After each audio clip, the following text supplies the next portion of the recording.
Aduh, nah. Nih, Ya. kan ini mumpung sekalian ngomongin sekolah barusan nih. Gua ada beberapa pertanyaan yang agak tajam ini. Wes, ngeri. Setajam silet nggak? Kamu kan udah baca Laskar Pemimpi, Ah, ah. terus udah baca Sekolah Itu Candu, Iya. Sekolah Biasa Saja. Di situ kan mereka mengkritisi sekolah sebagai alat modernisasi ya. Ya siswa masuk ke sekolah dididik sama kurikulum, diproses, outputnya jadi tenaga kerja. Iya. Kamu gimana melihat itu, Ndi? Kamu bukannya tadi menyebutkan ya bahwa ya di sekolahmu itu ya memang outputnya nanti itu bikin CV, bikin Iya, apa, iya. sehingga kan mereka jadi apa ya, menjadi masuk ke dalam mesin industri. Iya, betul. Aku bilang tadi ya bahwa aku ada tuh kesadaran bahwa ini kurikulum nggak Sorry, Ndi. cocok. Gampangannya kamu kan bagian dari modernisasi Iya. dong, ya kan? Gimana dong ya? Tajam nih langsung. Gimana tuh? Kan tadi aku bilang, aku udah punya kesadaran nih bahwa nggak semua kurikulum nih cocok di aku gitu. Aku nggak ngomong pendidikan secara umum ya, karena timpang banget sekolah di kota dengan di desa, timpang banget Di ya. sekolah di sini, semenang Iya. kota sama di tempatmu udah beda jauh ya? Iya, aku ngomong di sekolahku lah gitu. Aku nyadar kalau sebagian kurikulum tuh nggak cocok, karena untuk mengubah itu nggak mungkin ya, karena itu kan berkesinambungan, mulai dari kurikulum, nanti pembelajarannya, prosesnya, dan administrasinya segala macam. Hal pertama yang bisa aku lakukan itu adalah ya apa yang bisa aku lakukan, kayak tadi misalkan menyesuaikan dengan kemauan siswa gitu. Jadi salah satu langkahnya biasanya aku tanya, ini biasanya nanti kalian mau ngapain? Kayak gitu. Dan memberikan kebebasan yang sebebas-bebasnya. Saya nggak mau kuliah, Bu. Maunya apa terus Iya, gitu nggak rencananya? apa-apa. Ada kan guru yang dia, lo kok nggak kuliah? Kamu Pokoknya mau jadi harus apa? gitu kan? Kamu mau jadi apa gitu? Kok nggak kuliah? Kamu mau jadi apa gitu? Aku memberikan kebebasan kepada mereka, tapi tetap dalam konteks yang ya nanti kalau kamu memilih ini konsekuensinya begini, kalau kamu memilih itu konsekuensinya begini gitu. Jadi ada step-step yang berusaha aku lakukan dulu di awal. Masalah aku bagian dari modernisasi itu sendiri, aku nggak bisa nyangkal emang iya gimana ya. Nggak ada Iya. apa ya, kayak kegelisahan batin gitu kamu, Ndi? Iya. Atau kamu nyaman-nyaman aja? Lah makanya tadi aku kayak, wah ini pasti nanti aku ada di titik jenuh nih karena udah kayak ngerasa nggak bisa ngapa-ngapain. Ya pendidikan terus berjalan seperti ini gitu. Dan aku belum menemukan jawabannya sampai sekarang. Jadi ya udah dijalani aja dulu nih. Yang penting enjoy aja dulu ya di situ kan. Ya ada muridku loh Gil, dia tuh suka mereteli motor. Oke, mereteli motor nih bentar. Memperbaiki Iya, atau iya. gimana? Kayak dia bongkar pasang, dia Oke, juga bisa memperbaiki dan dia tuh punya usaha bengkel sendiri. Oke. Ini jadi kasus besar di sekolahku Kenapa? karena orang tuanya sampai ke sekolah gitu. Heeh. Orang tuanya nggak mau dia jadi Montir gitulah. perbengkelan gitu, kemudian minta tolong sekolah untuk tolong dong bujuk anak saya gimana supaya dia kembali ke jalan yang benar. Jalan yang benar tuh berhenti megang motor, terus belajar yang kamu lain. ke sekolah aja, terus nanti kuliah kayak kakak-kakakmu gitu. Dan sekolah menganggap itu hal serius. Karena dianggapnya pekerjaannya dia atau aktivitasnya dia dengan motor dan perbengkelan itu nggak ada efek apa-apa nanti ke dia gitu. Aku satu-satunya guru yang mencoba untuk ngomong secara personal sama anak ini gitu. Tapi yang nggak langsung ngejudge gitu loh. Aku tanya dulu, kamu ngapain sih di bengkel tuh biasanya apa? Ya ini Bu, memperbaiki ini. Nanti Bu, kalau Ibu ada mau ganti oli atau apa, boleh ke saya gratis.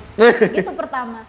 Kamu tahu dari mana urusan kayak gini? Ikut temen Bu, dan ternyata seru ya Bu, bongkar pasang motor gitu. Belajarnya dari mana? Kadang nonton YouTube, kadang lihat orang sendiri gitu. Kamu seneng dengan dunia kayak gini? Iyalah Bu gitu, udah dapat duit gitu-gitu dia bilangnya. Ya pada akhirnya aku bilang, kamu beneran nggak mau kuliah gitu? Enggak Bu, kayaknya tetap mau jalanin usaha ini gitu. Atau nanti mungkin ada hal lain ya di depan, tapi intinya nggak kuliah gitu katanya. Karena aku melihat anak itu sudah kayak senang sama dunianya, dia punya pemahaman, dia bertanggung jawab ya dengan perbengkelannya itu, ya nggak apa-apa sih kamu memilih itu gitu. Tapi konsekuensinya kamu akan terus bersitegang dengan orang tua. Ya orang tua ngertiin apa bu? Gitu. Iya, dia jawabnya gitu Gil. Jadi aku ngerasa kayak ada apa ya, dia wah kasihan ya anak ini dari segala pihak tuh nggak ada support orang tua apalagi, dan sekolah juga membantu gitu. Maksudnya sekolah membantu untuk menjegal dia melakukan apa yang dia suka gitu ya. Ya mungkin ada gap apa ya, pemahaman dan pengetahuan gitu. Iya. Kita dari orang tuanya kan nggak ngelihat kalau yang dia suka itu bisa loh menghidupi dia pada akhirnya kalau diseriusi kan. Dia bilang kan ke aku, lebur boleh saya gitu dengan pekerjaan dia di bengkel itu, dan dia akhirnya jadi mempekerjakan teman-temannya. Itu kan yang kadang orang dewasa nggak kadang lihatnya cuma lebur-leburan aja gitu. Orang melihatnya itu hanya lebur-leburan, tapi kalau menurutku dia juga bisa membantu ekonomi temennya gitu. Tinggal itu aja diekspos tuh pasti. Daripada temennya misalkan bekerja hal-hal lain yang nggak jelas, ya mending diajak seperti itu. Gitu. Aku jadi sering menemukan hal-hal kayak gitu, dan ke aku tuh refleksi gitu. Kalau dulu kan ada tuh aku di momen yang dia nggak mau kuliah, ngapain sih nggak mau kuliah, emang gimana ntar dia hidupnya gitu. Tapi kamu sadar nggak pikiranmu tuh dari mana dulu?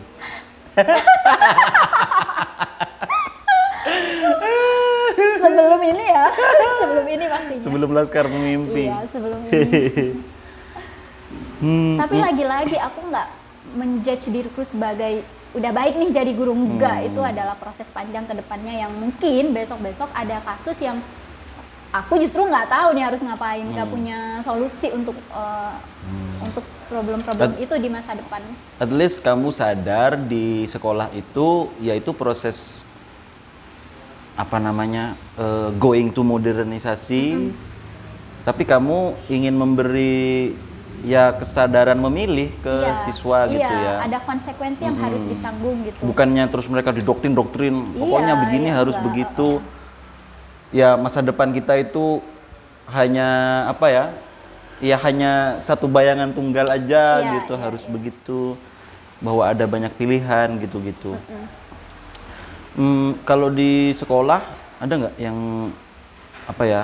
Kamu kan singgung di awal ketika masuk di sekolah pertamamu tuh ada anak yang nggak mau sekolah, males sama proses belajar gitu. Di sekolahmu yang ini juga ada yang begitu? Masih ada. Nah, masih ada. Aku penasaran aku kan nggak tahu ya. Sekolah, aku juga di sekolahku di sini di kota yang ya bonafit lah.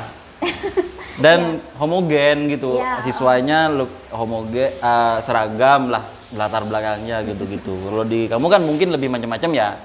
Aku penasaran, yang gitu-gitu itu kenapa sih sebenarnya nih? Itu yang lagi aku coba lihat ya, coba terawang enggak sih. Setelah baca banyak buku tuh aku jadi lebih menghargai background mereka itu loh. Jadi rata-rata mereka yang nggak punya minat ke sekolah itu karena memang sudah dari ekonomi udah nggak support. Kemudian mereka nggak ada bayangan ke depan, Bu mau kuliah juga tak siapa gitu, nggak ada kepercayaan diri yang besar. Yang ada di kepala mereka itu adalah lulus sekolah mau kerja nih, aku harus ada uang karena di rumah tuh ibu sendiri atau ada adik yang masih harus sekolah gitu. Jadi saya aja Bu yang nggak sekolah gitu. Itu lebih banyak dipengaruhi oleh background di luar dia, terutama dari keluarga. Kan selama ini cara pandangnya tuh anak begitu bermasalah, emang malas, emang badung gitu-gitu. Betul. Aku nggak terlalu tahu background itu, yang macam-macam itu. Nah dulu kan aku nggak pernah mikir itu, Gil. Mau kamu orang tuanya gimana, yang penting kamu sekolah ya harus sekolah gitu. Aku sempat tuh ada di pemahaman yang begitu. Terus ada lagi mereka yang berasal dari keluarga broken home, yang hampir setiap hari dia mendengar bapaknya teriak-teriak gitu sama ibunya. Jadi kayak pertengkaran gitu lah. Bapaknya teriak-teriak sama ibunya, atau bapaknya nikah lagi, kayak gitu. Kan itu berimbas banget ya ke psikis dia ya. Anak gitu. akhirnya dia di sekolah jadi kayak nakal gitu. Nakal dalam artian butuh perhatian lebih, atau caper gitu ya. dia bisa melakukan apapun yang dia tidak bisa melakukan itu di rumah gitu. Jadi dia limpahkan ke sekolah, ke teman-temannya lah minimal di sekolah. Dan gitu. urusan-urusan kayak gitu aku masih harus banyak belajar karena kan berkaitan sama psikologi anak gitu. Terus gimana cara memperbaiki emosi anak kalau sudah di rumah kondisinya begitu gitu. Ada nggak sih dia yang sampai curhat ke kamu? Ada, tapi curhatnya bukan kemauan, karena aku yang tanya gitu. Karena aku dengar ceritanya kamu dari nanya-nanya ke mereka. Dengar ceritanya dari temennya gitu. Dia itu Bu di rumahnya sering kena marah gitu. Jadi aku ngobrol sama dia gitu. Baru dia terbuka bahwa bapaknya tuh suka marah-marah sama ibunya. Pertengkaran itu salah satu faktornya adalah ekonomi mereka, dan memang secara ekonomi mereka rendah. Bapaknya marah-marah, teriak-teriak, ada dia, dan bapaknya juga nggak peduli kamu mau sekolah mau nggak sakarepmu gitu, nggak ada rasa peduli gitu sama dia. Akhirnya dia di sekolah ya doing trouble gitu. Iya, doing something trouble gitu, yang kalau orang nggak paham dia akan dicap nakal. Ya, dianggapnya emang badung. Tapi Gil, aku pribadi tuh belum sampai pada solusi kalau ada kasus-kasus kayak gini. Yang penting aku kan dengerin aja dulu. Iya, nah itu aku tahu dari Mbak Iva sih, bahwa penting tuh kalau ada kasus kayak gitu kita dengerin aja dulu, mendengarkan jadi penambungan gitu, jadi telinga bagi mereka dari segala unek-unek dia gitu. Terus sampai nangis-nangis gitu ada mereka? Ya enggak sih dia, lu enggak sampai nangis. Ya kali, kan sampai terharu sedih gitu. Yang penting dia cerita dulu. Kadang kan orang bercerita nggak butuh solusi, hanya didengar kadang hanya gitu. Buat ngeluarin aja. Dan itu udah cukup ngerasa lega gitu, kadang seperti itu. Lagi pula aku juga nggak baca buku tentang psikologi. Psikologi anak, kemudian menghadapi anak yang broken home gitu. Itu kan bukan ranahku. Aku nggak belajar itu di kuliah, dan juga buku-buku yang aku baca juga nggak ada yang seperti itu. Kalau yang sampai bercerita ke kamu langsung gitu ada nggak? Kayak emang nyari kamu pengen bercerita nggak ada gitu? Sih, nggak ada yang cari langsung tuh, nggak ada. Kecuali kayak aku lagi ngomongin satu topik, yaitu saya Bu di rumah gitu, akhirnya bercerita gitu. Kalau yang sampai nyari aku nggak ada sih. Jangan-jangan kamu nanti jadi guru BK juga? Enggak lah. Kan ya di sekolah yang dikenang itu biasanya emang guru yang punya kedekatan sama siswa kan? Iya. Dan aku nonton segmennya Arum itu ya, ya bener. Kita tuh nggak pernah bisa untuk mengakomodir semua perbedaan siswa dalam satu kelas itu. Apalagi kelasnya kelas gemuk. Isinya 40 sekian. Aku tuh selalu berusaha untuk, misalkan ada satu kelas dia gemuk, 30 itu udah gemuk ke aku Gil. Banyak banget 30 itu, 30 orang. 30 itu gemuk ke aku. Aku tuh maunya 20 udah minimal, 20 ke 25. Tapi sekolah yang nggak mengizinkan, dengan beberapa alasan yang nggak bisa aku sampaikan gitu. Ya akhirnya pada beberapa hal aku akhirnya ikut arus, ya udah deh, udah gitu. Tapi jadi capek juga akhirnya, karena nggak semua bisa di ini, kayak aku harus ini satu-satu sama siswa itu nggak bisa. Iyalah, punya mereka batasan ya juga. Perbedaannya itu banyak di kepribadian. Tipe belajar mereka beda-beda. Ada yang suka reading, tapi sisanya tuh males kalau harus reading, malah ngantuk gitu. Ada yang dia suka film, tapi bukan film, artinya kayak kita pakai layar visual gitu ya. Sementara yang lainnya lebih suka listening, audio gitu. Itu nggak macam-macam bisa itu kalau aku harus untuk satu-satu. Oke, hari ini listening untuk yang ini ya, besok nggak bisa. Itu akan makan banyak waktu dan banyak materi yang akan ketinggalan. Karena kan mau tidak mau juga harus mengikuti.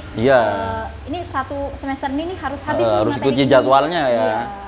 Ya itu sih kritik terhadap proses pembelajaran yang kontekstual secara teknis susah diterapkan. Kamu kan pada akhirnya juga menyelenggarakan proses belajar di rumahmu ya? Iya. Dengan les privat nggak sih itu? Ada yang privat, ada yang enggak.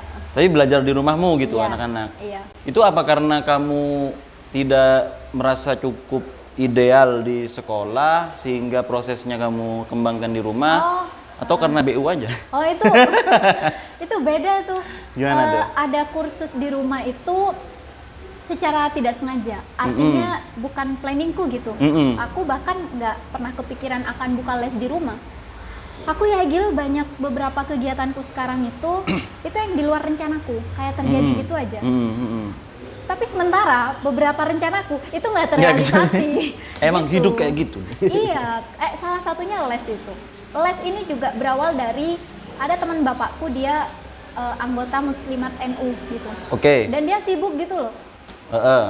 Harus rapat, kemudian dia kadang ke Pamekasan, banyak kegiatan gitu pagi, ya. pulang malam gitu.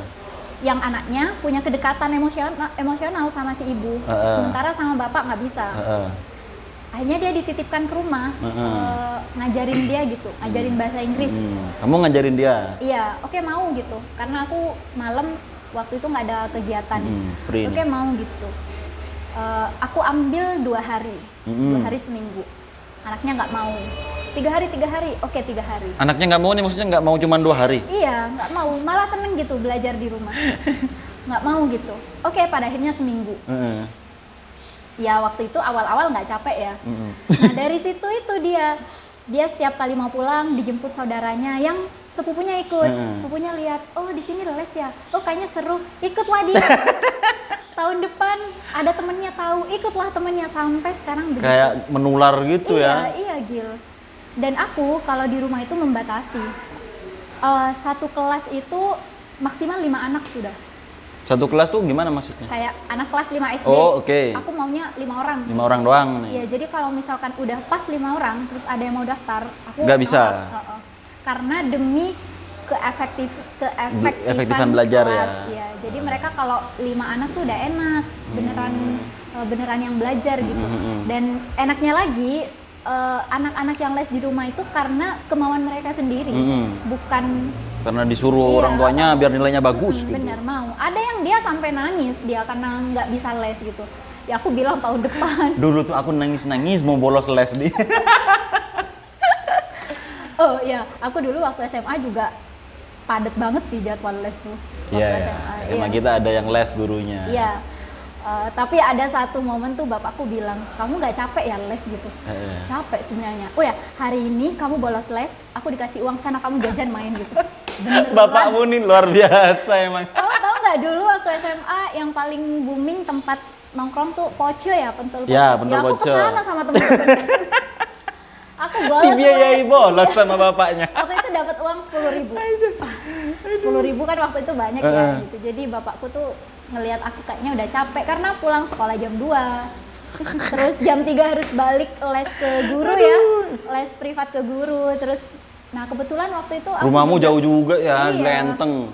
Dan waktu itu jam 6 aku les di Primagama. Masih les lagi di Primagama? Nah itu dapat dari sekolah Gil, bukan aku yang mau. Dapat dari sekolah gimana? Iya, dapat beasiswa dari sekolah. Dari SMA itu? SMA 2. Kok aku nggak dapat ya? Karena saya malas. Iya.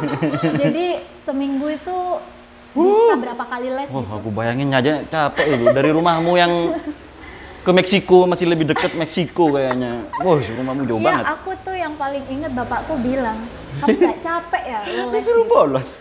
Capek sih sebenarnya. Udah hari ini kamu bolos, nggak usah les dulu, nggak usah ngaji, nggak usah apa, sana pergi main jajan sama temenmu. Terus aku dikasih duit jajan. Sekarang kamu bikin les-lesan, anak-anak pada nangis, nggak bisa les ke kamu. Waduh. Gimana dong? Aku nggak tahu juga tuh. Lucu gimana. banget di hidupmu. Tapi berapa anak sekarang yang les ke kamu? Makin sedikit sih. Dibanding masa awal-awal? Iya, karena pandemi? Pandemi tuh, sejak pandemi emang udah kepotong tuh siswanya. Ada yang nggak balik, maksudnya nggak lanjut gitu. Ada yang tetap lanjut. Gitu. Itu lesnya bayar apa gimana? Awalnya nggak bayar, Gil. Wow, sukarelan nih awalnya. Lama-lama, wah bisa Awalnya nih. nggak bayar ya. Awalnya nggak bayar, tapi aku harus bilang lagi nih. Kemudian aku kenal yang namanya realistis. Oh ya, kita semua tumbuh dengan itu di usia-usia 26 ingin mengubah dunia. 27 mempertanyakan dunia. 28, kayaknya aku Tapi hidup di itu dunia aku ini ada butuh penyesuaian. di posisi yang ya ampun, dulu aku bisa banget ya nggak nerima bayaran, sekarang aja udah harus bayar.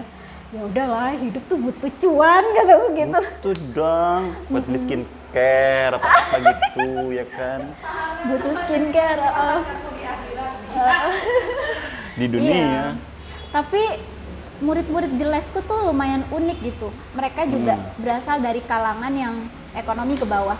Ada tuh dia satu murid lesku. Dia cacat secara fisik. Cacat secara fisik ya. Tapi tetap semangat tuh dia. Ibunya itu jadi apa ya? Itu loh kayak jualan ikan setiap pagi tuh. Oke. Apa ya? Ngider. Iya, Ngider. ngider gitu. Nah, reseller ikan. iya. Ibunya penjual kayak gitu. Nah, anaknya ini dia mau les sendiri dan dia bayarnya sendiri loh. Hah? Dari hasil tabungan jajan. Anaknya bayar sendiri. Kecuali sampai akhir bulan, itu ibunya yang cerita. Kecuali sampai akhir bulan, misal nih, bayarannya 100.000 misal. Sampai akhir bulan ternyata tabungannya dia hanya cukup 70, baru ibunya nambah 30. Tapi kalau dia selama sebulan bisa nabung 100.000, ya udah dia bayar sendiri. Dan itu bukan kemauan orang tuanya. Kok dia punya uang dari mana? Ya karena dia dapat uang saku kan, Oh, terus dikumpulin. ditabung gitu. Kamu kok Ada tega tuh. mengambil uang jajan mereka, Bi? Kan mereka bisa lebih, tapi itu kan mereka pengen sendiri Iya, ya. mereka pengen sendiri gitu. Iya, gitu. Asik tapi nih, lesanmu nih. Maksudnya kamu merasa asik dengan proses itu? Aku asik dan mereka juga ngerasa asik, Asik karena gitu ya? apa yang aku ajarkan nggak mereka dapat di sekolah. Wih, Contoh Apa misalkan nih? ya, kita belajar vocabulary. Vocabulary, Ya, oke. vocabulary. Bahasa Inggris. Kayak misalkan animal, fruits, atau public places kayak gitu. Ya di sekolah hanya sekedar nulis, hafalkan. Tapi di rumah tuh aku bisa memvariasikan dengan listening, dengan gambar gitu. Oke, mana nih yang post office kayak gitu. Kayak main games gitu. Aku bisa ngedesain kelas tuh dengan cara seperti itu. lebih asik di lesanmu apa di sekolah kamu merasanya, Dik? Di lesanku sih. Dari secara pembelajaran ya, Ya prosesnya aku itu. lebih enjoy di lesanku Di lesanku. karena di rumah sendiri. ya enggak gitu. Karena kayak anaknya homogen gitu. Mereka benar-benar les dan Lebih mudah ditangani gitu lebih ya. mudah ditangani, apalagi aku hanya menangani 4 sampai 5 anak per kelas gitu. Itu jadi Lebih lebih enak ya. memudahkan pekerjaanku. Tadi kan barusan kamu singgung belajar bahasa Inggris gitu-gitu. Kita dari awal nih belum ngomong, kamu mengajar bahasa Inggris itu gimana, Di? Apa kamu emang suka? Apa tercebur kecelakaan? Emang gimana? suka sih, emang suka dari dulu Bahasa sama Inggris? bahasa Inggris. Tapi Dari dulu kapan nih? Sejak bayi? SMP. Dan guru tuh mempengaruhi, Gil. Siapa guru yang mempengaruhi kamu? Ada tuh namanya Bu Yuli waktu SMP. Dia tuh Kamu SMP mana? SMP Lenteng. SMP 1 Lenteng? Iya, SMP 1 Lenteng, terus SMA-nya SMA 2. SMA 2. Dan kebetulan guru bahasa Inggris di SMA 2 juga cocok ke aku gitu. Siapa gurumu dulu? Pak Darwis? Kelas 10 Pak Darwis. Oke. Kelas 11 Bu Lilis. Kemudian kelas 12 Bu Husnul. Bu Husnul. Aku kelas 2-nya Bu Lilis, kelas 3-nya Bu Darwis. Bu siapa? Bu Husnul. Bu Husnul. Kamu ingat gak sih kita pernah ikut lomba storytelling? Masa ya? Iya, kamu tuh cerita tentang ikan terus kamu berlaga-laga ke ikan gitu. Aku ingat betul. Itu Dan ikut biar nggak didenda aja aku. waktu itu, oh iya per kelas kan harus ada perwakilan. Ada perwakilan tuh. Ya aku ingat betul ada kamu ikut, entah kamu Iya. cerita apa ya, apa Danau Toba gitu, kayak jadi ikan terus kamu Lupa aku sudah. kayak gini-gini Gil. Aku dulu bahasa Inggris tuh paling pinter di kelas. Tapi suka tidur gitu-gitu. Nggak ngerti aku kok bisa jago gitu lah. Karena teman-temanku aja yang nggak jago. Ya, tapi pada saat mau kuliah itu bahasa Inggris justru bukan jadi pilihan pertamaku. Apa tuh pilihan pertama? Pilihan pertama tuh kimia, biologi. Kimia dan biologi gitu. Satu Karena dua lah. sukanya bahasa Inggris, kenapa nggak dipilih? Iya, tapi tuh aku juga suka hal lain Oh, selama di oke. SMA gitu. Kupikir bahasa Inggris itu nanti nanti sambil jalan. Jadi aku punya satu bidang keilmuan, tapi juga sambil bisa bahasa Inggris. Tapi realitanya berbeda. Akhirnya aku masuk di bahasa Bahasa Inggris. Inggris. Dan memang pengen ngajar bahasa Inggris habis itu? Enggak?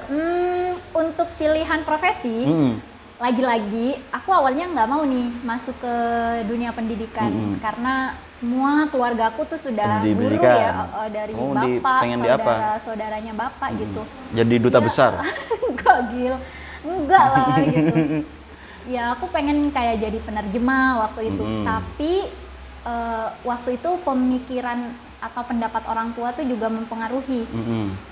Mereka tuh bilang, sejauh ini di Sumenep itu bahasa Inggris tuh ya kayaknya paling mudah kamu jadi guru aja gitu, karena kalau penerjemah di mana di sini, terus apalagi ya selain bahasa Inggris kamu tuh kayaknya nggak ada apa-apa deh di sini kecuali guru gitu.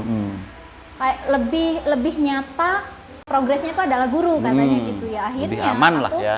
Aku terjun ke dunia pendidikan pada akhirnya. Tapi seiring berjalannya waktu 2017-18 tuh aku juga ketemu sama kegiatan lain yang dia berhubungan sama bahasa Inggris. Apa tuh? Di situ. Kegiatan lainnya di luar pendidikan kan? Iya, tapi tetap sama bahasa Inggris gitu, nggak hilang. Itu apa sih namanya? Ngisi Pro 2 kelas di RRI. Di radio di RRI, oke. Sama jadi pemandu wisata. Wih, kalau yang di RRI itu kan meskipun tidak di dunia pendidikan tapi edukasi tetap ya masih. Edukasi tetap. Bahasa Inggris. Kemudian aku masih bisa speaking kayak sama gitu. Mbak Farida itu ya? Iya betul, masih sampai sekarang. Masih ya itu? Masih. Yang satunya apa tadi? Pemandu wisata.